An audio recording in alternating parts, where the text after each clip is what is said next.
Hey everyone, Margaret Berry here, and today I'm just gonna do a little chat about my personal philosophy as a nutritional therapy practitioner and also a little bit about my personal story. Of course, the new year is right around the corner. We're getting ready to all get hit with a bunch of lose the quarantine pounds type of messaging. I think it's important to understand why people do the work they do. And for me, it's very personal. It's no secret if you listen to my podcast, you will know that I struggled with disordered eating.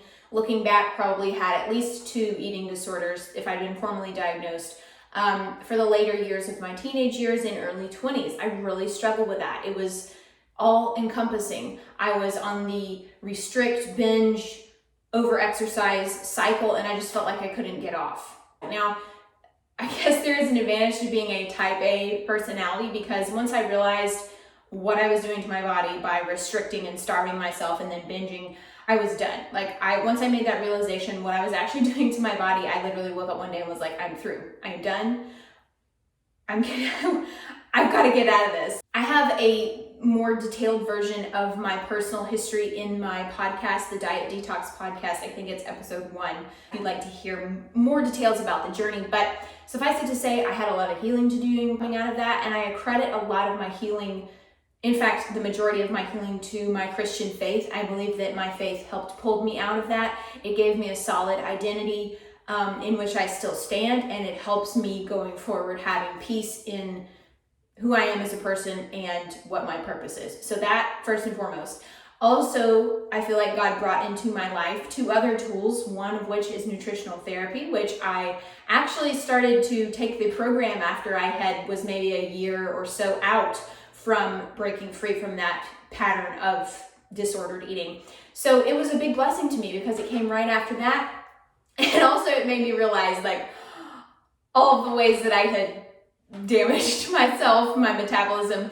And then also, of course, T-Tapp came into my life after that. And that really helped me realize a different view of exercise because previously I had viewed exercise as something to burn calories and a way of further controlling my body. And also I had the view of if it's not extreme, then you're not doing it right. If you're not in a puddle of sweat on the floor, then you didn't work out hard enough. That's just how I viewed exercise. Now, obviously it's been a long journey. I had a lot to do regarding reprogramming my brain as far as the lies that I had believed about food and about myself. That was a big, long journey. But of course, I used to be really ashamed to tell people that I had struggled with that, 2 plural eating disorders, plural, in my past. And now working in the health field, I used to be like, well, that discredits me, or it's not going to help me in the future. But actually, it has made me more empathetic as I have been on the end of the obsession cycle. I've been there before,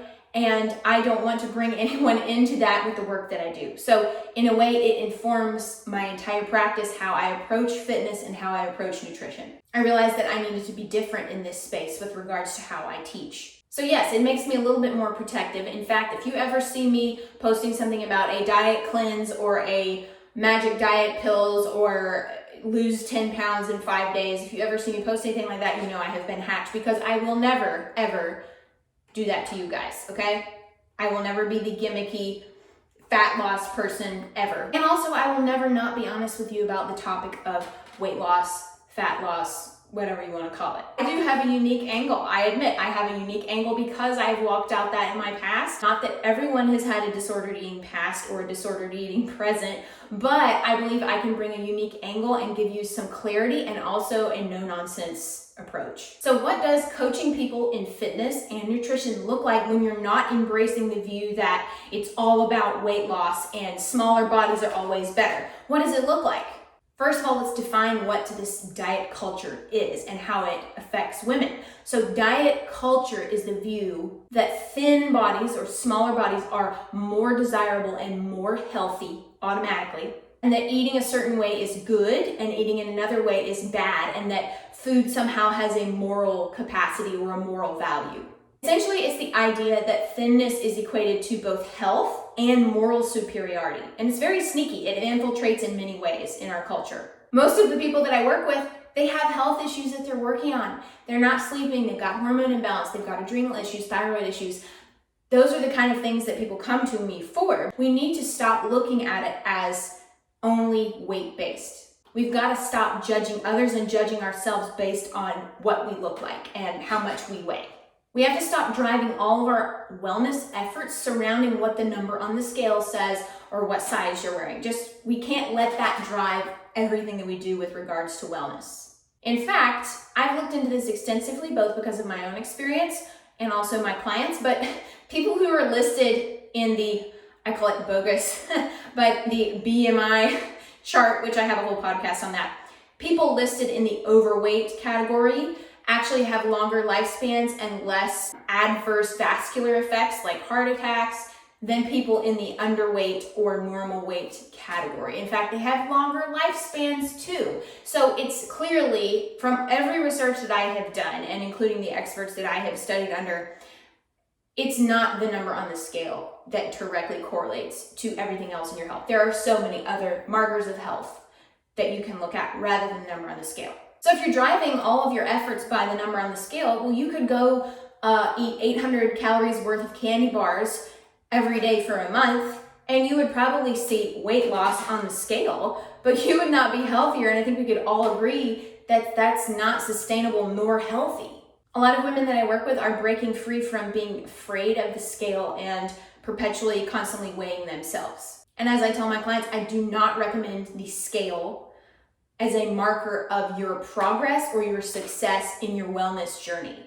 Why? Because it is so fickle. There are many reasons for this, but it's extremely fickle because as women, our bodies naturally fluctuate a little bit every month. It's very normal. It's physiological. There's nothing wrong with that. We need to be okay with that and not let it completely derail our day. You might say, well, I lost 5 pounds this week. Well, if you have a bathroom scale, that scale is not telling you if you lost water weight, if you lost muscle tissue because you're starving yourself, or you lost fat tissue. We don't know. Unless you have a plunge pool in your bathroom, you're not going to be able to tell if you lost fat tissue. Now, in a minute, I'll talk more about tracking things. I have a different perspective on some of that as well. I'd much rather people focus on how's your sleep, how's your hormones, how's your energy during the day, how are you sleeping, how is your stress tolerance, what are your adrenals looking like, all these other things. So like I said, a lot of women that I work with are working on weaning themselves off of weighing themselves all the time.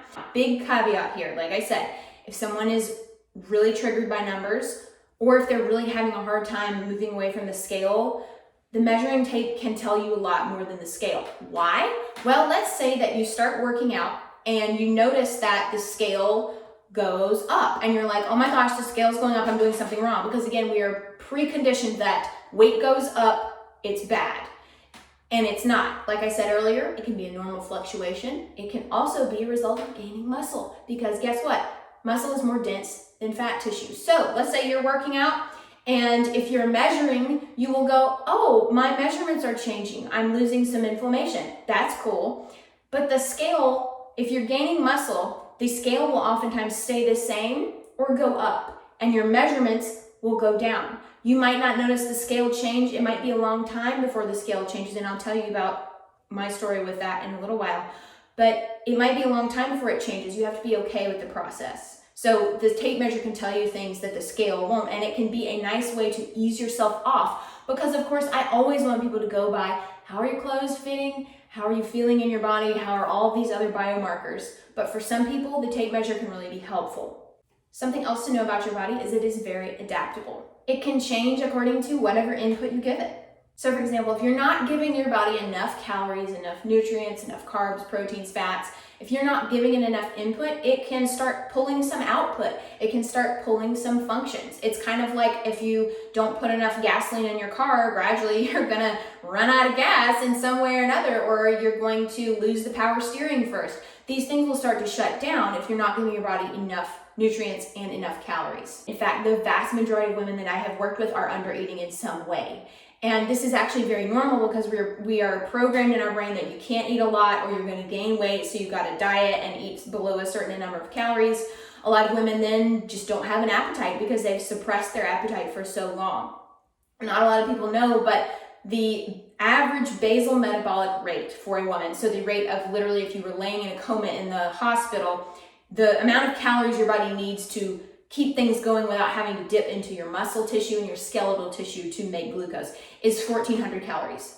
So many women are eating that much, and then they're exercising and they have all these other stressors. No wonder we're all stressed out and burned out. We're not eating enough for our body's needs. Okay, now I'm going to share a little bit about my personal story with weight gain when you're working on your metabolism, okay? And mine's a little bit of an extreme situation, but we'll get there. So a lot of people will realize I have been under eating and not eating enough food for practically my whole life, and I can see where this is connecting to my symptoms. They'll realize that and they'll go, but I'm scared to eat more because I might gain weight. Well, guess what? You might. When you start working on your metabolism, when you start working on your health, and you especially if you've been restricting food for a long, long time, like I was there, I've done that, then you may actually gain weight. And I call this healing pounds.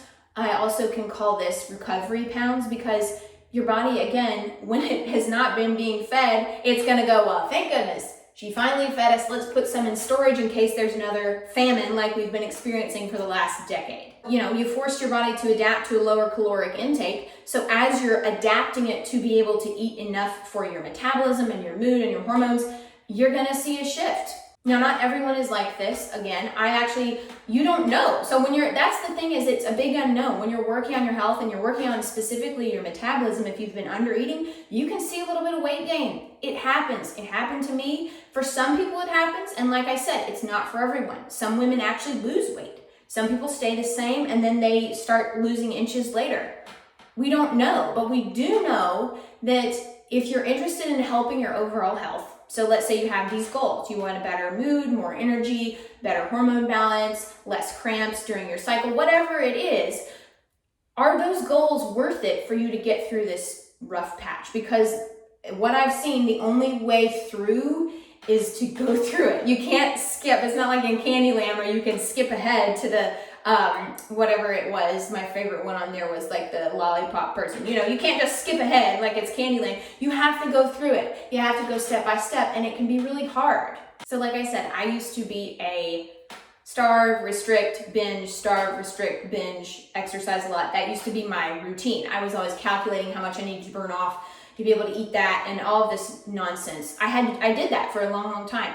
And I tanked my metabolism. I had put myself down at a very low weight, was not eating a lot. Now, obviously, working with a therapist who specializes in either disordered eating or body dysmorphia, that can be helpful. From my personal experience, when I stopped restricting things and started eating and being like, it's okay, whatever happens with my body is okay. I just know that I have these goals. I want to be healthier in my other biomarkers of my body, not with regards to my weight. That's when I really started healing. And I have not had a binging episode or felt out of control around food in years. It's been about 4 years, maybe 3.5, 4 years that I have been at this part of my journey.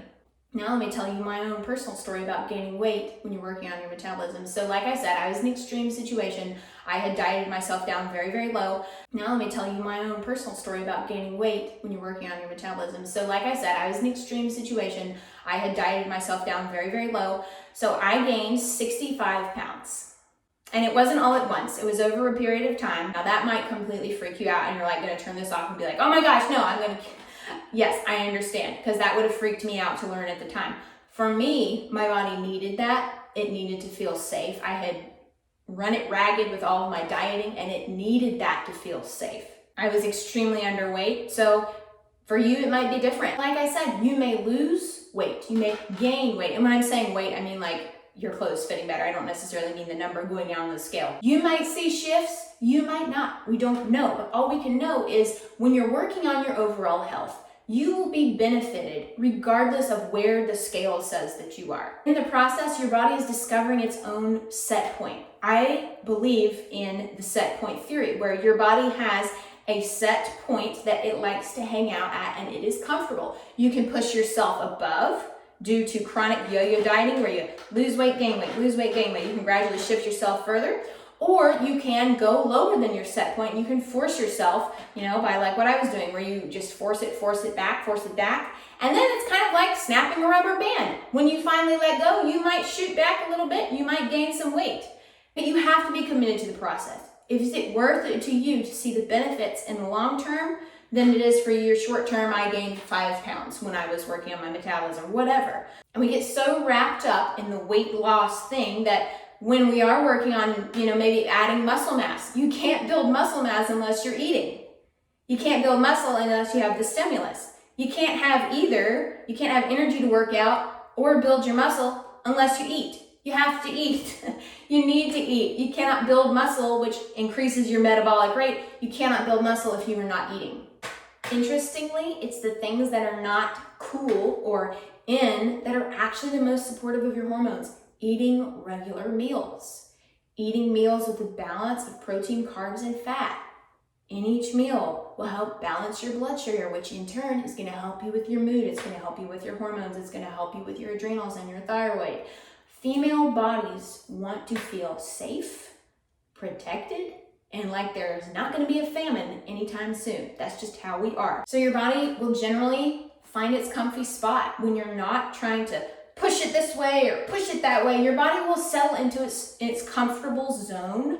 Like for me, part of my story is, so I gained those 65 pounds that my body needed to be comfortable. And then very gradually, I started to see that shift. And I was doing nothing different, guys. I was eating the same amount of food. I was doing the same amount of exercise. I was not dieting. My body just shifted. And now besides having babies, I have been at the weight that I am now for, plus or minus 10 pounds or so, because I don't weigh. Like I said, I have no idea what I weigh. But based on how my clothes are fitting, I've been about this size for the last 4 years. And I have not done any dieting, restricting, oh gosh, I can't eat that, or gosh, I can't. So a lot of people ask me, well, Margaret, obviously you're not 65 pounds over, how did you lose the weight? I, honest to goodness, did not cut calories, over exercise, anything. My body shifted because it was finding its own set point. And in that process, the scale for me, I didn't see it shift, but I saw my inches going down and I felt better. My hormones were more balanced. I had less puffiness in my face.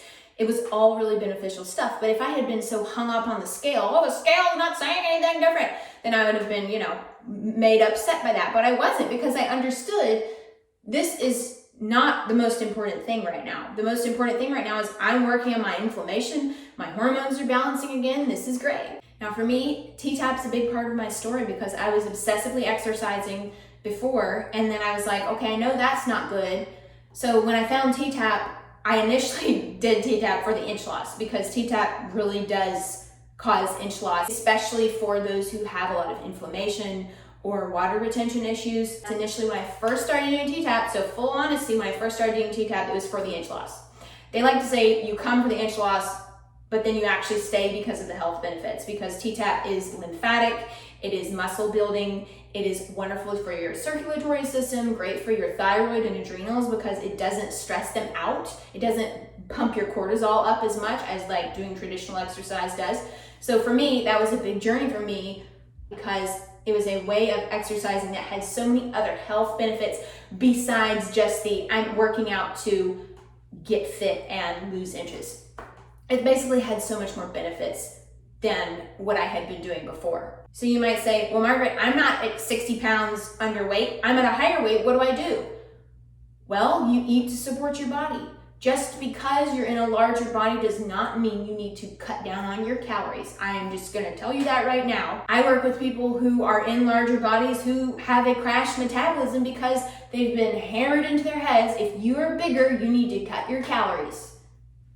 When I was recovering from all of my metabolism issues and disordered eating issues, something that I would tell myself, because obviously I gained a lot of weight, I couldn't wear my clothes very well. Something I would tell myself is, you know what? I can go back there to the crash diet, I'm gonna lose 5 pounds in 3 days. I can go back there, but it's not worth it for me because my goals are long-term health, better sleep, better hormone balance. I wanna have kids one day. That's what I was all thinking. I was looking towards the future instead of looking at the scale says I'm, X many pounds up. You have to decide for yourself, is it worth it for me to work on my foundations and then let the chips fall where they may with regards to your weight? That's how I like to describe it to people, is that we're not just looking at the weight. In fact, we're not really looking at it because we're looking at supporting your overall health. And then, like I said, let the chips fall where they may with regards to weight.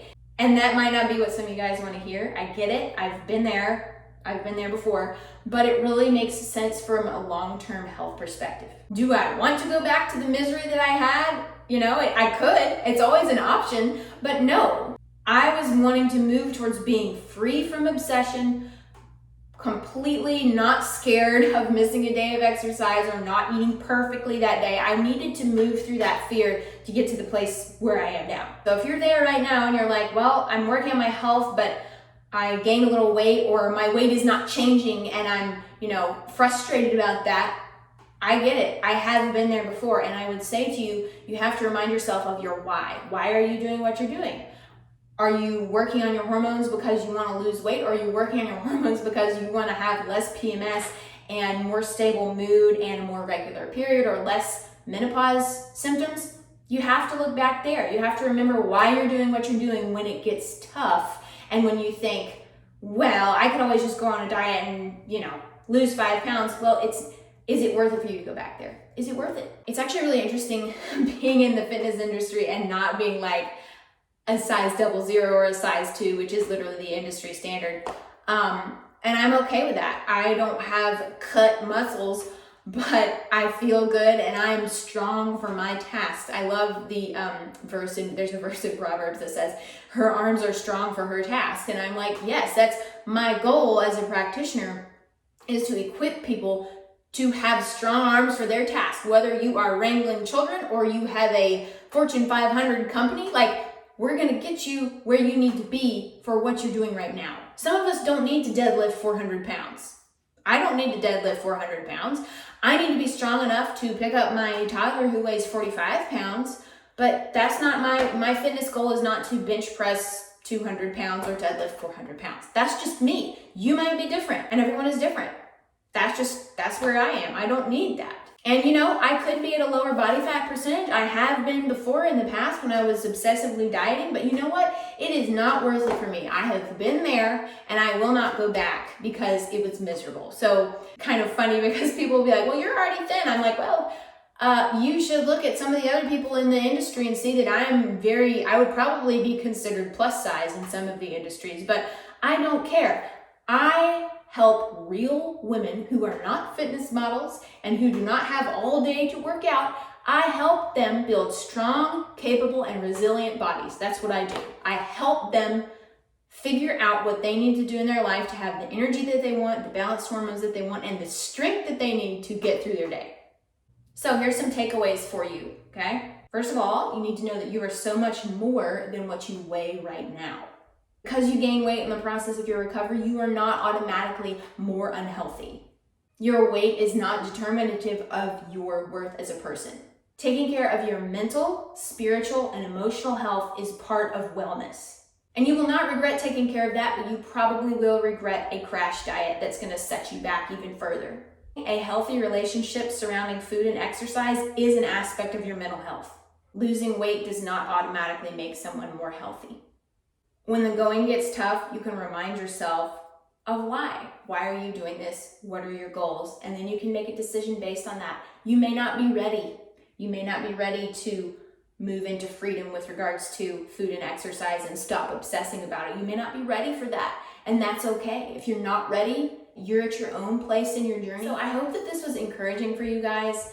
I really just wanted to share this because I get messages all the time like, are you a weight loss coach? What do you do? Well, actually, I don't do, it's not super flashy. I just support people's overall health and I make it in a way that is specific to them so that we're not just giving you a printed off protocol on a detox that you need to do. It's actually very individualized to you. I'd love to hear your feedback. If you have a similar story or maybe you're working through some of this right now, you can leave me a comment below or you can always send me a message too. Thankfully, I'm a small enough account right now that I can get back to everybody's messages. So thanks so much for watching, guys, and I'll see you next time.